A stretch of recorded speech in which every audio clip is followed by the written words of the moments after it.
Iya, jadi seperti yang tadi mungkin sedikit kita bahas, sperma itu kan tetap bagaimanapun membawa DNA. Jadi bisa saja kalau spermanya DNA-nya bermasalah, ya dia akan menyebabkan embrionya bermasalah yang pada akhirnya akan ditolak tubuh, yang akhirnya terjadi keguguran. Bisa memungkinkan kondisi-kondisi tersebut. Salam Hmm, kenal, Agni. Jadi saya Dr. sama-sama. Mahendra, salah seorang dokter yang ada di Bocah Indonesia. Lalu dok, sebenarnya ada nggak sih dok, tadi kan kita sempat bahas soal ibu hamil yang keguguran, lalu abis itu ingin mencoba hamil lagi gitu. Ada nggak dok yang harus diperhatikan kalau misalnya ibu yang baru aja keguguran ini ingin promil setelah keguguran dok? Ada nggak yang harus diperhatikan? Yang harus diperhatikan, yang pasti ya secara kesehatan harus optimal dulu ya. Karena keguguran berarti kan tetap ada pendarahan, ada kemungkinan infeksi, itu semua harus dihilangkan atau disingkirkan dulu. Tapi menurut saya yang paling penting adalah biasanya kalau habis guguran itu kan mentalnya juga ada terpengaruh ya. Nah, mental tetap ada kaitannya sama hormonal, sama ke tubuh, kesehatan tubuh. Sedangkan kita tahu bahwa kalau kehamilan itu akan butuh hormon yang sehat, yang seimbang, yang stabil.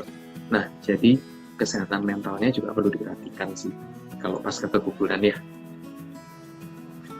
Terus dok, ada nggak jangka waktu ibu hamil yang baru saja keguguran itu bisa berhubungan intim lagi, karena mungkin tadi ada beberapa faktor, mungkin stres atau mungkin juga kepikiran hasil dari kegugurannya sebelumnya gitu. Ada nggak dok jangka waktu yang disarankan oleh dokter sampai ibu yang baru saja keguguran itu bisa berhubungan seksual lagi? Oke, kalau hubungan seksual itu sebetulnya yang kita perlu perhatikan tinggal komplikasinya ada atau enggak. Kalau nggak ada infeksi, pendarahannya udah berhenti, seharusnya boleh berhubungan. Tapi simpelnya akan sama untuk seperti menjawab kalau pertanyaannya apakah boleh segera program lagi atau enggak setelah keguguran. Simpelnya sebetulnya boleh, nggak ada bedanya dari penelitian antara mencoba punya anak setelah mens, begitu mens langsung setelah guguran dibandingkan dengan istirahat dulu 2-3 bulan. Jadi sebetulnya kalau sudah mens setelah keguguran itu ya, itu sudah boleh berhubungan, sudah boleh coba punya keturunan, asal saya lagi mentalnya siap. Kalau belum, Yang betul. boleh istirahat dulu.